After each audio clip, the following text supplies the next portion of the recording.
Welcome back. So today there are two very important things I want to talk about. I think the biggest story has to be whether or not Powell should be fired, Fed Chair Powell, and whether or not Trump is going to do it.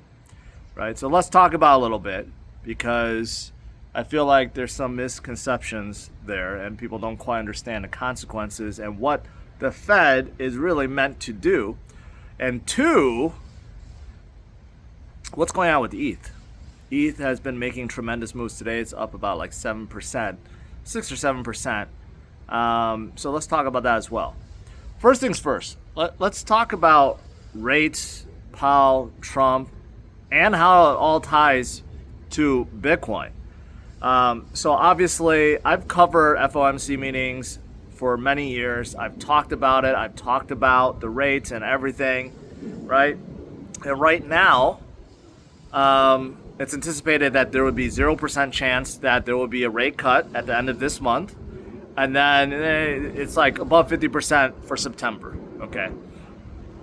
Now, a lot of people do want the Fed to cut, including Trump. And Trump has threatened Powell, called him stupid, wrote him a hand letter, and basically says that he needs to cut. He's always late, and he needs to cut now and cut up to 3 percentage points, 300 basis points. And a lot of people think it makes sense. The reason being, Trump says every percentage point he cuts, we save about $300 billion. Okay, I don't know if that's per year or over the course of 10 years, because this is all relating to bonds. Okay, interest rates on bonds. So he's like, well, if it's 300, roughly 1 basis point cut equals 300 billion, 350 billion, you do 3 basis point cut, that's like $1 trillion saved, right? Which, if the math is true, okay, so be it. I don't know if that's per year or over a course of 10 years, but still, it's a significant amount of money. But here's the thing. And I didn't know this until the last cycle, after I started learning about what the Fed does and what Powell does and why he hikes up the Fed fund rate and why he, cuts the Fed fund rate. Ultimately, it's to basically keep inflation in check. Okay? There's really two things: inflation and jobs. That's really what it comes down to. There's like other complicated answers, but what he's really responsible for is jobs and inflation. Now, keeping inflation in check is hard because, as we know, after COVID, we got a whole bunch of money printed, and when the money supply goes up by 30 to 40%, of course there's going to be inflation. You can blame it on supply chain, you can blame it on whatever, but ultimately when the money supply goes up by 40%, there's going to be inflation. But his job is to try to keep inflation in check. That's why after COVID, after all that printing, what did he do? He hiked up the rates as much as possible. Now, why would you want to do that? When you hike up the rates, it slows down the economy. It makes it harder for people to borrow money, businesses harder to borrow money, and basically forces people to spend less, to save. Because the thinking is, well, if people are not buying as much, then the price of goods should come down and services should come down. So decreasing inflation. So that's how it works. Now, on the reverse side, if you want inflation to, say, go up, right? Not necessarily you want inflation to go up, but let's say you want economic activity to go up. You want a lot of people to start making money, borrow money, spend money, and all that stuff. Then what you want to do is lower rates, right? And you cut the Fed fund rate, so people are doing more with their money. But what happens when you do that? When you do that, it makes a lot of it gets a lot of people and businesses to start buying with lower rates. It's easier to borrow money, and then it causes inflation because then price of services and goods go up because there's too much demand. So ultimately, that's all he does is keep inflation in check, and then jobs. there are certain situations where, let's say the economy is really, really, really bad, and inflation is still high, then he can make an exception where he could cut the rates. Okay.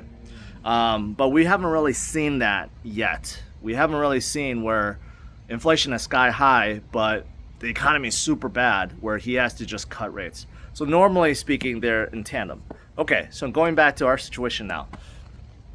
Our inflation rates, the CPI latest reading shows that inflation is going up month over month, year over year, right? We're starting to tick up, and people are blaming tariffs for that. It could be tariffs, it could be war, it could be oil prices. There are many factors at play. Okay, so if it's going up, then, well, a normal situation, if inflation is going up, what you don't want to do is cut. Because by cutting, you increase economic activity, and then you cause inflation to go up even more. That's why Powell does not want to cut.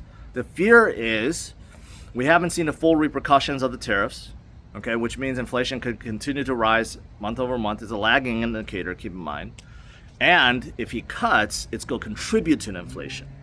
That's why he's worried, right? And he said he has to choose between inflation or saving jobs. And right now he doesn't need to save jobs because the jobs data are actually, all the ones that came out are in line with the expectation. They're not going down. It's not horrible.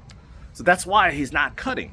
So Trump, I get it, says, okay, if you cut the Fed fund rate, it's going to lower everything. It's going to save us a whole bunch of money. But that's not what Powell's duties are. His duties is not to reduce how much it costs to borrow money.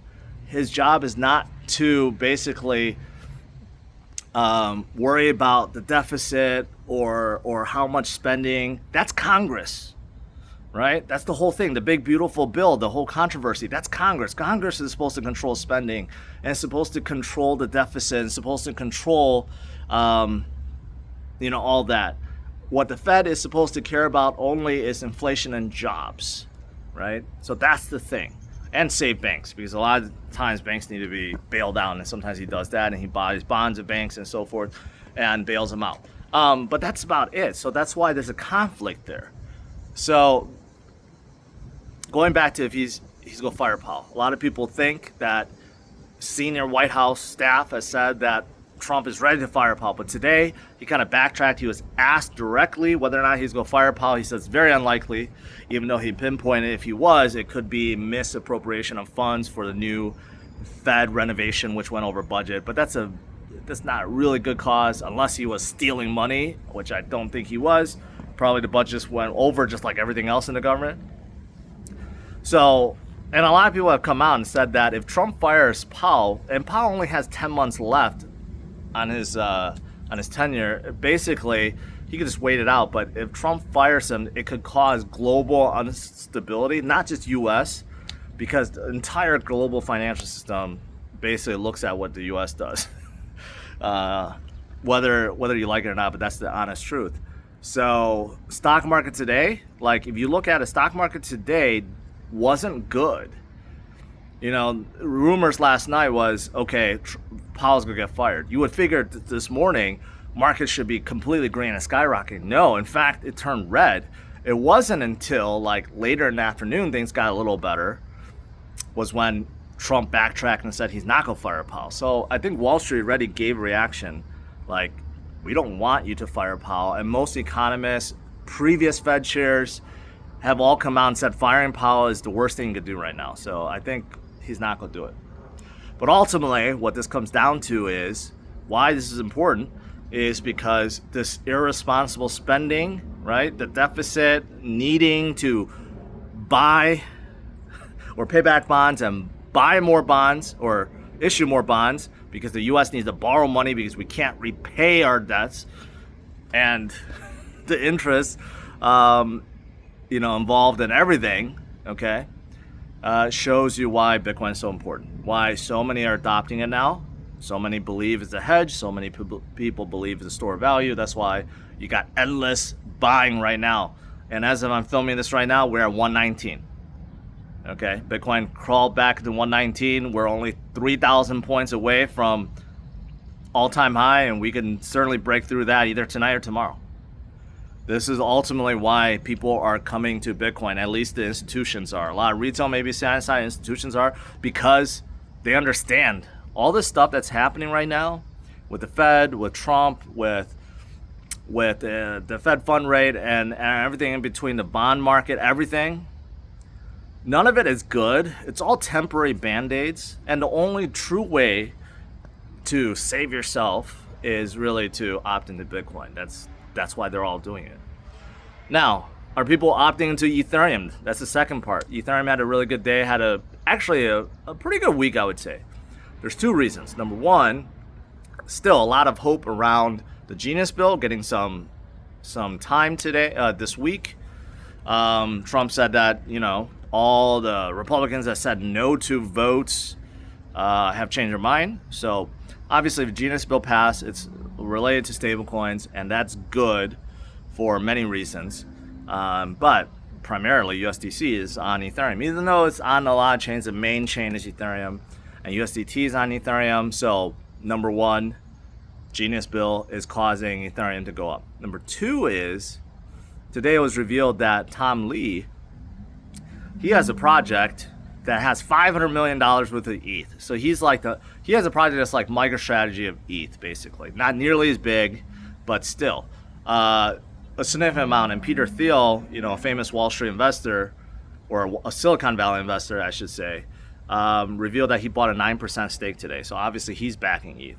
And as of a week ago, BlackRock, their ETF, has been seeing massive inflows. So these are the reasons why ETH is going up. So maybe ETH is going to lead us into altcoin season, right? Although I still think that ETH is outdated, and there are many other chains that have surpassed it in many ways. But ultimately, ETH is going to stay around, and its death is greatly exaggerated, and there are still a lot of use cases for ETH. And now you have some big boys also showing interest in ETH, so that's important. That separates it from everyone else. Until everyone else gets their own ETFs and gets companies to buy hundreds of millions into them, ETH has that advantage. And of course, the stablecoin advantage too. The TVL on ETH is still the highest. So, hey, maybe I'm wrong. Maybe ETH will lead us into altcoin season. I guess we'll have to see. All right, guys, that's it. Last thing I want to say is this: bootcamp, Crypto Pulse's bootcamp is open. You can now enroll and register. It's completely free. Those of you guys that want to learn more about trading in general, you may have fundamentals and hodling and DCAing down, okay, because you've been watching me, but I have a team of traders that are really good at what they do. If you've been following Crypto Pulse, the Facebook and Twitter, if you've been following, you know that the charts that we've been posting have been extremely spot on and really good. If you haven't been following, you should. But we also have a Discord, brand new, it's free. We got hundreds of members in there already chatting and learning. But we're opening up Bootcamp, which is a free learning course in terms of how to trade from start to end. And it's a week long. It's going to happen next week. So enrollment is already open. So if you want to learn more, go to my website, cryptosaurus.com, and click on that learn page, and you'll see it. I'll also link it in the description of this video. Okay, you guys don't want to miss it. The very first one, it's going to be good, I promise. All right, guys, that's it. Smash the like, subscribe to the channel. I'll see you guys tomorrow, 8:30 a.m. Central Standard Time. All right, bye.